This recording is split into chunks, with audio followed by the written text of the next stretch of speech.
Pia aliwaambia anatarajia wakosoe serikali na wakati huo kuunga mkono mipango yake kama vile hazina ya Hustler pamoja na utekelezaji wa maagizo mapya kuhusiana na mfumo mpya wa elimu wa KBC.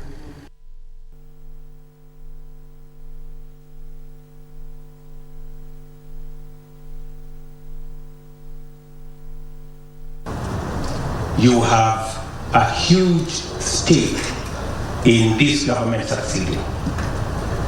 The success of this government is your success and the success of the people of Kenya.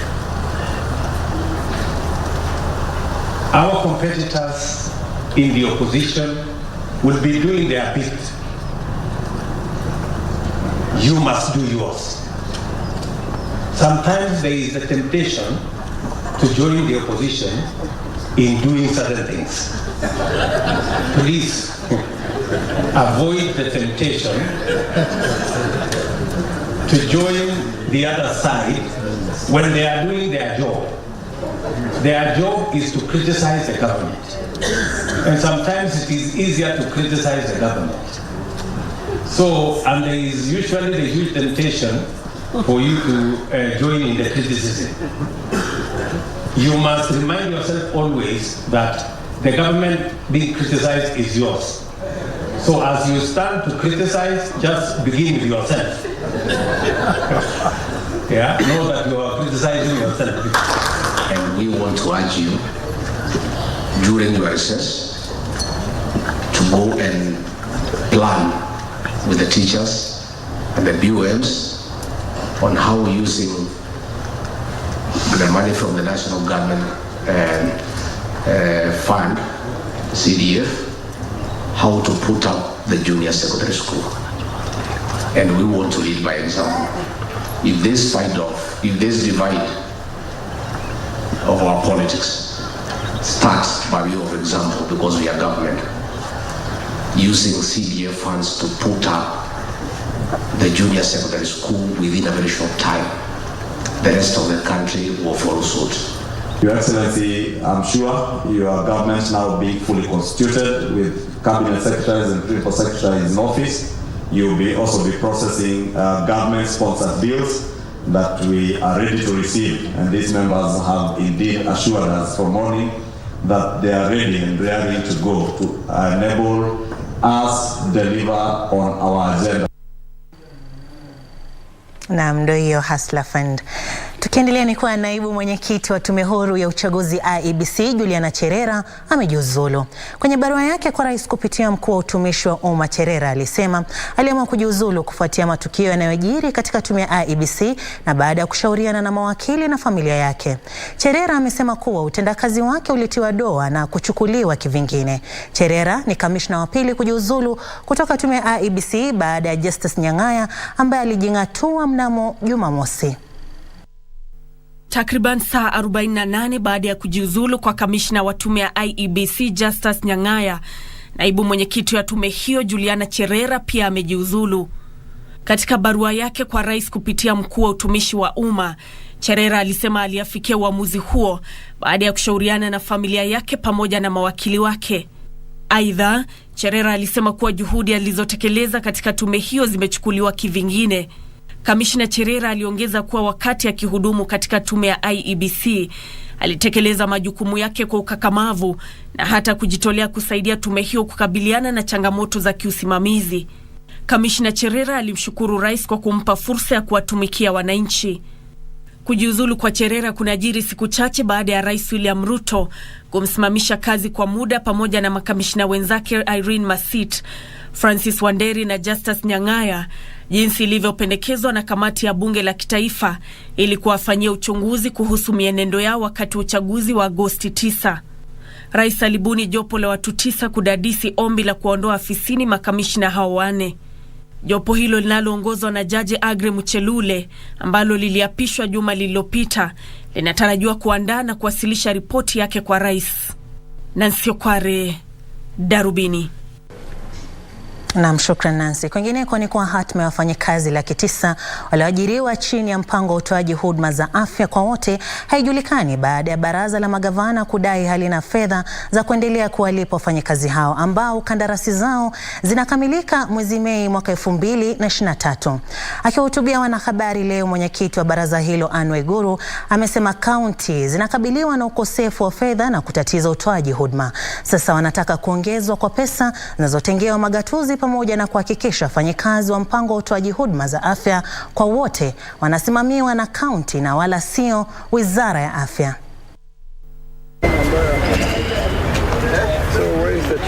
Baraza la magavana linasema utoaji wa huduma za afya huenda ukatatizwa ikiwa wafanyikazi 9,000 waliopelekwa kutoa huduma za afya katika kaunti mbalimbali chini ya mpango wa utoaji huduma za afya kwa wote wataachishwa kazi kutokana na ukosefu wa fedha. Ili kuepusha hali hiyo, baraza hilo limetoa wito kwa serikali kuongeza pesa zinazotengewa magatuzi ili kulipa mishahara yao na kuwasimamia wafanyakazi hao ambao kandarasi zao zinakamilika mwezi Mei mwaka 2023. The contracts for more than 9,000 staff recruited under UHC program is coming to an end in May 2023. There is a potential disruption of health services if the staff leave hospitals due to lack of resources to sustain them. In this regard, the Council of Governors will engage the Ministry of Health to agree on a roadmap for implementation of the Universal Health Coverage UHC program. Further, we urge the national government to provide additional budgetary resources to county governments for renewal of contracts of UHC staff at the market rate salaries. The payroll management for the UHC staff should also be transferred to county government. Wakati huo magavana walikosoa Wizara ya Afya kwa kubuni taasisi za usimamizi bila kuhusisha magatuzi na kutatiza majukumu yao. National Syndemic Disease Control Authority and the Kenya Tissue and Transplant Authority. The council moved to court challenging the establishment of these authorities on the basis that 1. They were established with gazette notices without consultation or involvement of county governments. 2. The authorities have been created to undertake functions that have been devolved to the county governments. And 3. County governments are not adequately represented in the board of management of these institutions. Further, this continues to be a trend whereby the national government creates institutions to undertake devolved functions. Our take is that this is a calculated move to ensure that the equitable share by the national government continues to increase at the detriment of county governments.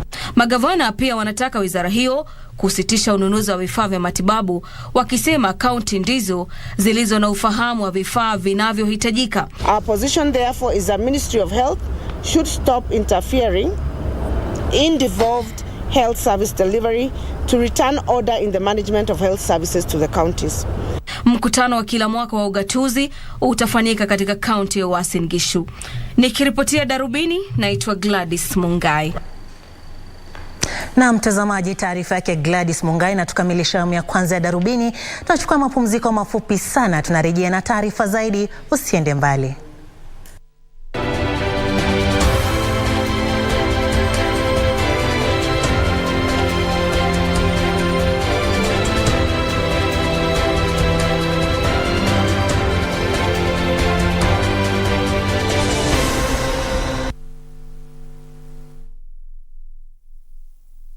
Do you know you stand the risk of disconnection if you have not updated your SIM registration details? Dial *106# to check your SIM registration status. If your details are not updated, dial *106# and select option 2 to get the self-update link. You will be required to upload your original ID image copy, both front and back. Alternatively, you can visit the nearest Airtel outlet. Remember, you only have until December 15th, 2022 to comply. This is a SIM regulation requirement as per the Communications Authority of Kenya. Airtel, the most affordable network. Before nilikuwa nafikiria chuma ni chuma. Wacha nikuambie. Chuma ndio nyumba. Nyumba zetu zote tunatumianga chuma ya Doshi. With a lot of confidence and a Doshi. Doshi Steel, chuma ya nguvu. Kupata kumpenda mtu kama sikiza tune kwenye simu yako, bonyeza *812 *501#. Mapenzi si kumpenda mtu kwa kuwa amekamilika, kwani nawe pia una mapungufu yako. Kwa hivyo mapenzi ni kumpenda mtu na mapungufu yake. Kupata kumpenda mtu, bonyeza *812*501#. *812*501#.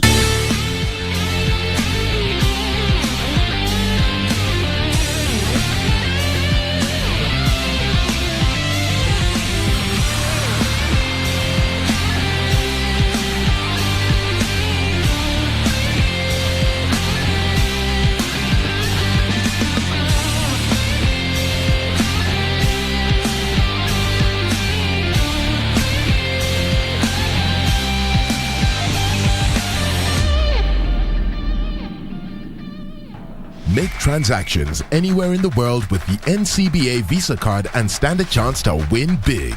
Join the FIFA World Cup 2022 when you win an all-expenses-paid trip for you and your +1 to watch 2 games. Or win exciting weekly prizes that will make your FIFA viewing experience super duper. All it takes is a swipe or a tap to pay 2,000 Kenya shillings or more with your NCBA Visa debit or credit card. The more you swipe or tap to pay, the higher your chances of winning with 1 point for every 2,000 Kenya shillings spent. Don't miss out. NCBA. Go for it.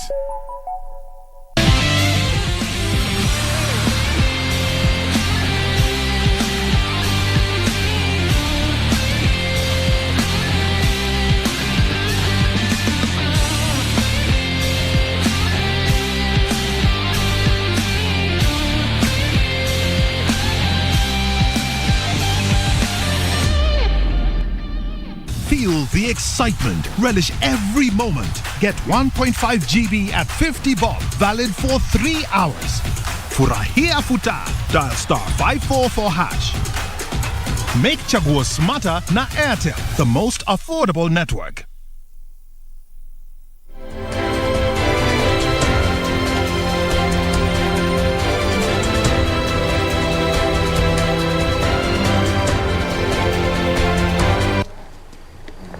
Naam, karibu tena mtazamaji. Unaendelea kutazama Darubini. Kumbuka unaweza kutupata mbashara pale Facebook, YouTube na Twitter at KBC Channel 1 na vilevile @Sarafin_Robi. Tukiendelea ni kwa washikadau katika sekta ya elimu wametoa wito kwa serikali kulipia gharama ya vifaa vya masomo kuwezesha walimu kutekeleza mtaala wa elimu wa CBC.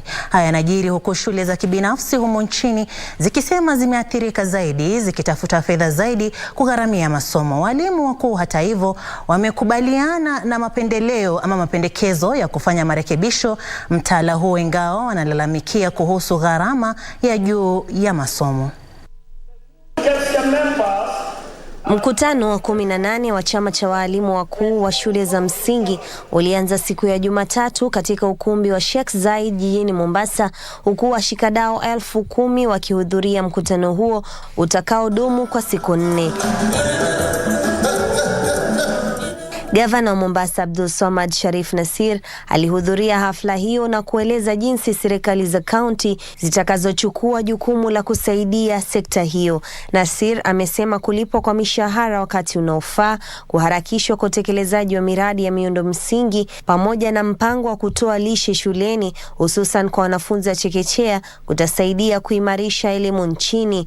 Now I've given directions to my county attorney aanze kuweka mikakati, pesa yote ile inayotoka kutoka kwa maduka miraa irejee kwa watoto wetu wasome. Tume waive penalties and licenses za all schools zile ambazo zilishindwa kuendesha kazi yake wakati wa corona. Washikadau hawakusita kueleza aliyoafikiwa na mtaala wa elimu ya CBC, hususan katika kuhakikisha wanafunzi wanaweza kutatua masuala mbalimbali ya maisha. There are many learners, if you tell them where does the milk come from, what will they tell you? So for us as curriculum developers, we are happy that you are exposing these learners to practical learning moments. The Lord God has put a responsibility on us seated in this hall, colleagues, to be the midwives of this transition from socialization, which is the hallmark of primary school, to exploration, which is the hallmark of junior secondary. Huku wakijitayarisha kwa shule za junior secondary mwaka ujao, walimu hao wakuu wanaelezea wasiwasi wao kuhusu gharama ya juu ya kutekeleza mazoezi ya mtaala wa elimu wa CBC.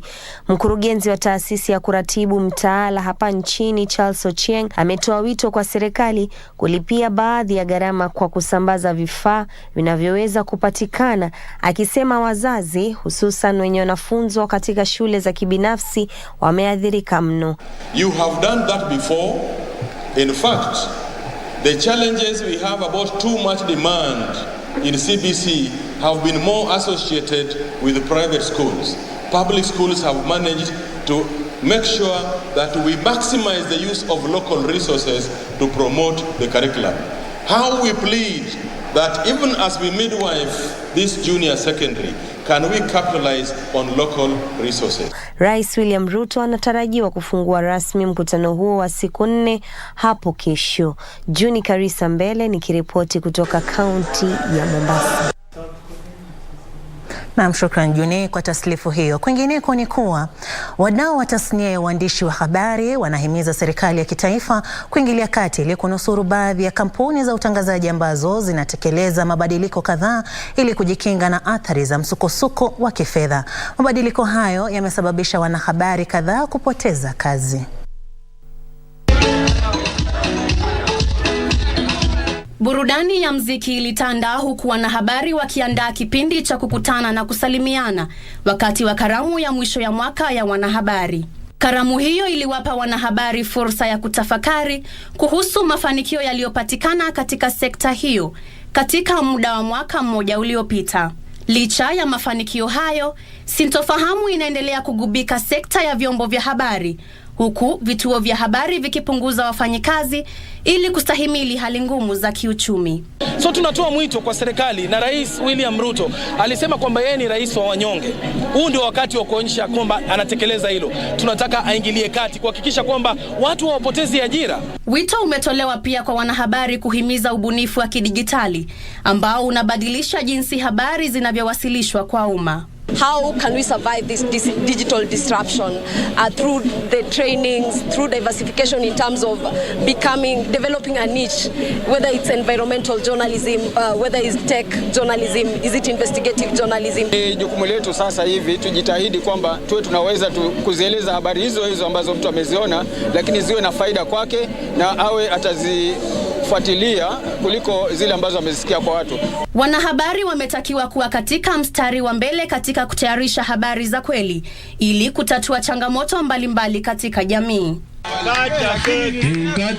Karamu hiyo iliyodhaminiwa na Baraza la Vyombo vya Habari hapa nchini MCK na washirika wengine pia ilihusisha hafla ya utoaji zawadi ambapo wanahabari waliotia fora katika nyanja mbalimbali mwaka wa 2022 walituzwa.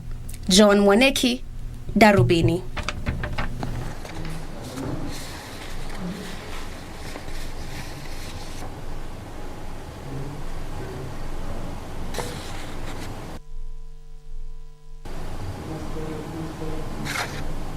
Nami ilikuwa sherehe ya kufana sana ambapo wanahabari waliweza kukutana na kuweza kusherekea.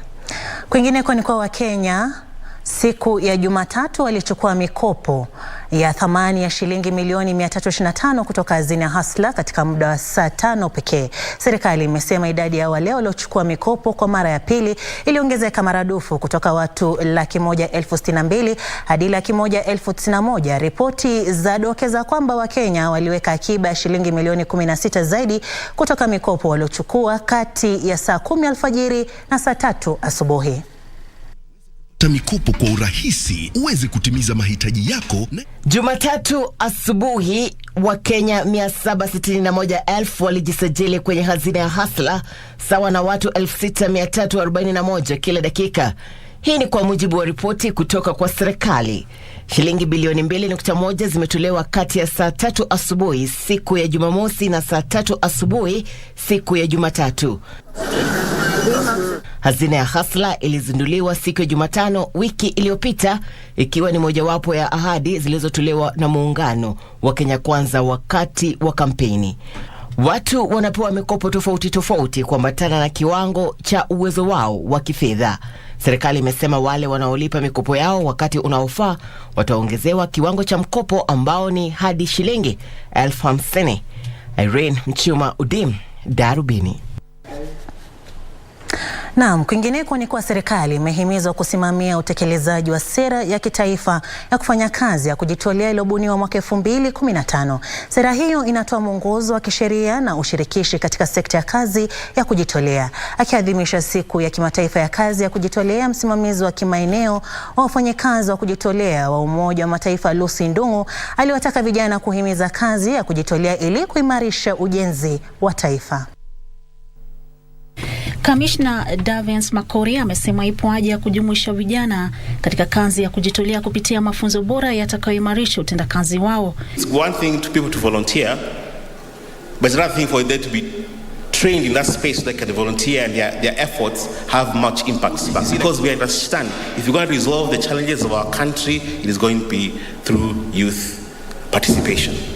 Afisa mkuu mtendaji wa chama cha amani cha wanafunzi wa vyuo vikuu na vyuo vya kadri Alan Chacha amesema migomo katika taasisi za masomo imepungua kwa kiwango kikubwa kutokana na idadi kubwa ya wanafunzi wanaoshiriki katika kazi za kujitolea. It's the time that this country experienced a lot of strike from university or from student. So many organizations then began coming to the university to discuss about peace. Out of the interactions that we've had with students through the deans, through various fora, we've seen a lot of stability in our universities, and this is what we want to encourage. Msimamizi wa kimaeneo wa wafanyikazi wa kujitolea wa Umoja wa Mataifa katika kanda za Afrika Mashariki na Kusini Lucy Ndung'u ametoa wito kwa serikali kushinikiza utekelezaji wa sera ya kitaifa ya kujitolea ambayo itawezesha vijana zaidi kupata nafasi za ajira. In 2015, the government developed the National Volunteering Policy. This policy is currently up for review. It also seeks to ensure that volunteerism is embedded within the national economic and social development programs. Viongozi hao walikuwa wakiongea wakati wa maadhimisho ya siku ya kimataifa ya kujitolea. Come out stronger, better and much confident on issues affecting our society. I have been transformed. I have grown. This has opened networks for me that I never knew I would have. Our volunteers have benefited by getting jobs in the line of service. Naam. Kwingineko ni kwa shughuli za usafiri zilikatizwa kwenye barabara kati ya Machakos na Makueni baada ya wanafunzi wa chuo kikuu cha Machakos kukabiliana na polisi wakilalamikia usalama duni. Polisi walilazimika kutumia vitoza machozi kuwatawanya wanafunzi hao waliokuwa wakiandamana kulalamikia kuongezeka kwa visa vya uhalifu. Wanafunzi hao walisema wenzao wameshambuliwa na magenge ya wahalifu bila hatua zozote kuchukuliwa kukabiliana na hali hiyo.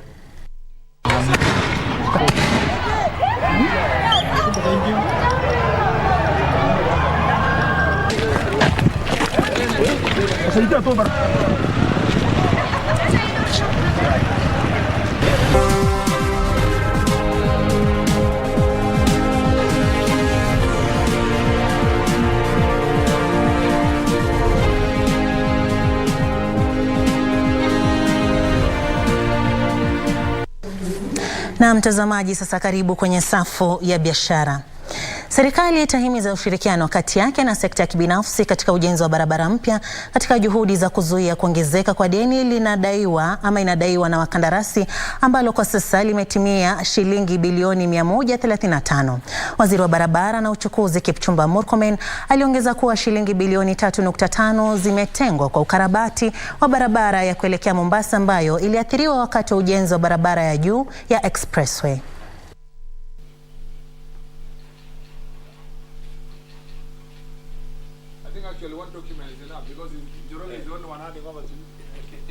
To make sure that for us to be able to construct the roads and complete the road projects that have already been committed, we must get proper structure of funding to deal. The actually most urgent issue right now, which all the contractors across the country are asking, is can they go to Christmas having at least received some payment for their infrastructure work, and that is what we are working around the clock. I hope we can be able to give them something soonest.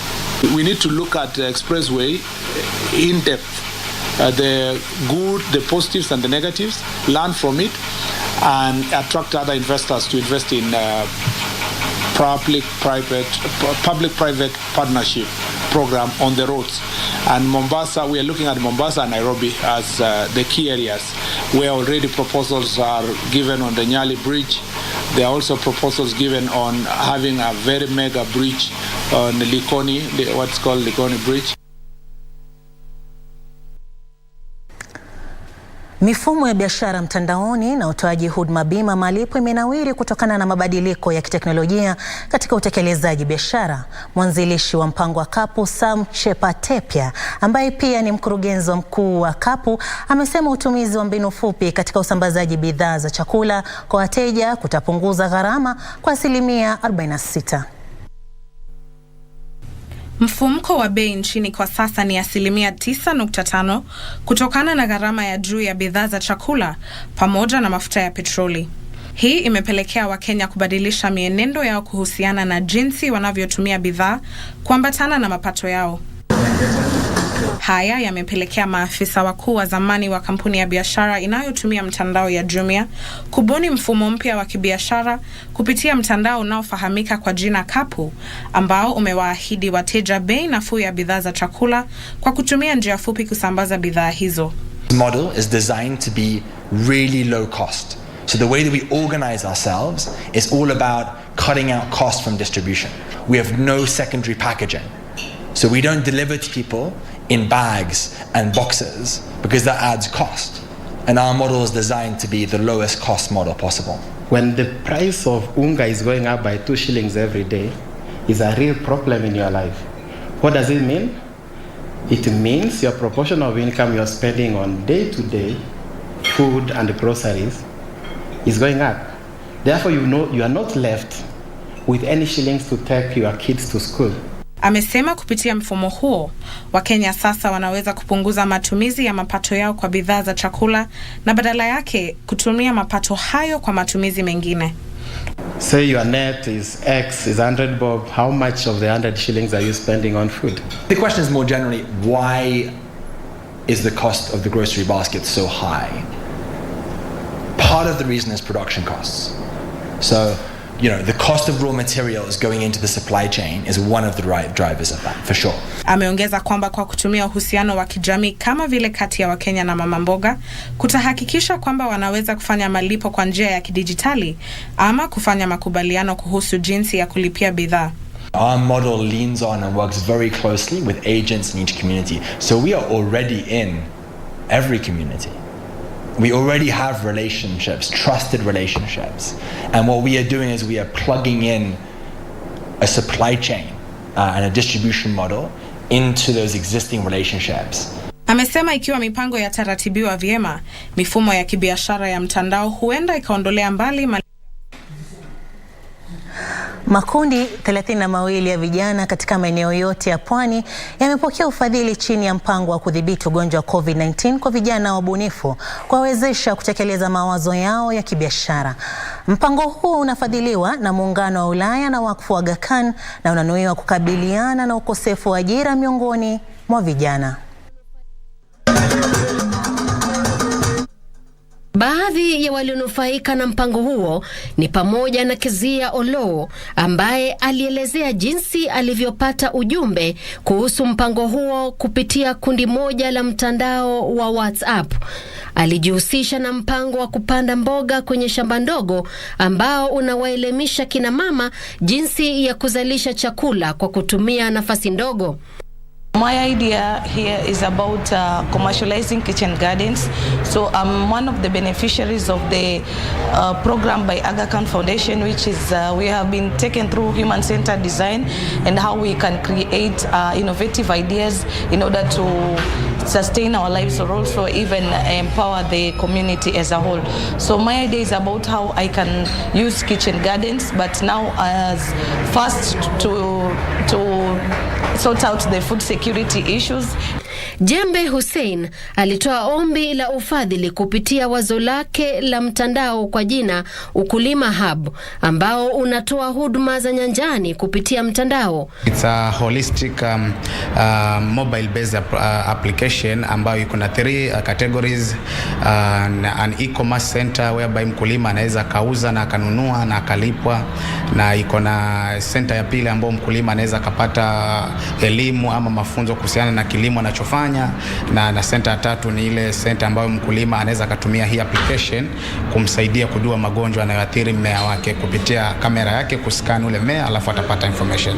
Mpango wa mwaka huu unalenga makundi ya vijana 32 kutoka kaunti za Kilifi, Lamu, Malindi, Mombasa na Kwale. Kuna mpango wa kuongeza idadi hiyo hadi makundi 45 yatakayojumuisha kaunti za Taita Taveta na Tana River mwaka ujao. European Union has given us funding to support youth in Coast Region, 4 counties in Coast Region, and also other counties, to make sure that the scourge of COVID that has affected us economically, it has affected us socially, we try to address, especially those challenges that are related to youth or have affected youth. Na mipango ya kujenga taasisi ya mafunzo kuhusu usimamizi katika eneo imepiga hatua kubwa, kwani itaimarisha usimamizi na kampuni na mashirika na utoaji huduma bora. Hayo yalisemwa wakati wa kutoa tuzo kwa kampuni, ambapo kampuni ya bima ya CIC iliibuka bora zaidi. Ili kuimarisha utoaji huduma na uwazi, taasisi za kibinafsi na za umma zimeanza mipango ya kujenga taasisi ya kutoa mafunzo ya maongozi katika eneo hili. Taasisi hiyo inatarajiwa kuhakikisha ubunifu unapewa kipaumbele katika mashirika mbalimbali ili kuimarisha maongozi bora. Institute also has invested in undertaking a lot of research. We publish peer-reviewed governance journals that give a lot of information on governance practices, evolving developments in the governance space, as well as new areas that need to be explored.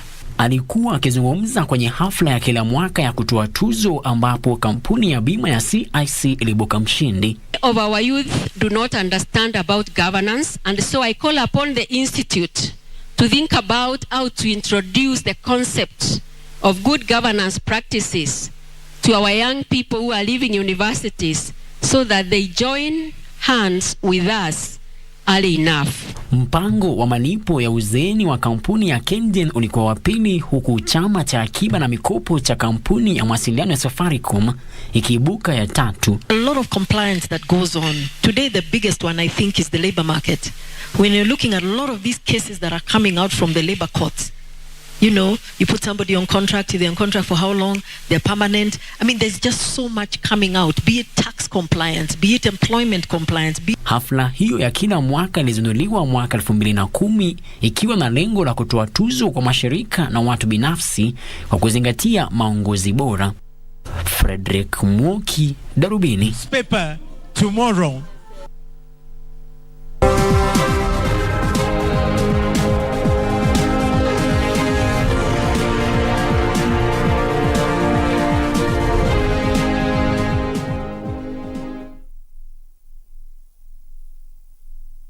Feel the excitement. Relish every moment. Get 1.5 GB at 50 bob. Valid for 3 hours. Furahia futa. Dial *544#. Make chaguo smarter na Airtel, the most affordable network. Chuma ndio nyumba. Nyumba zetu zile tumejenga, tunatumianga chuma ya ndosi. Geji yake iko sawa. Ukikuja kukata, kuchomelea, chuma yenyewe imenyoroka. Doshi Steel. Chuma ya nguvu.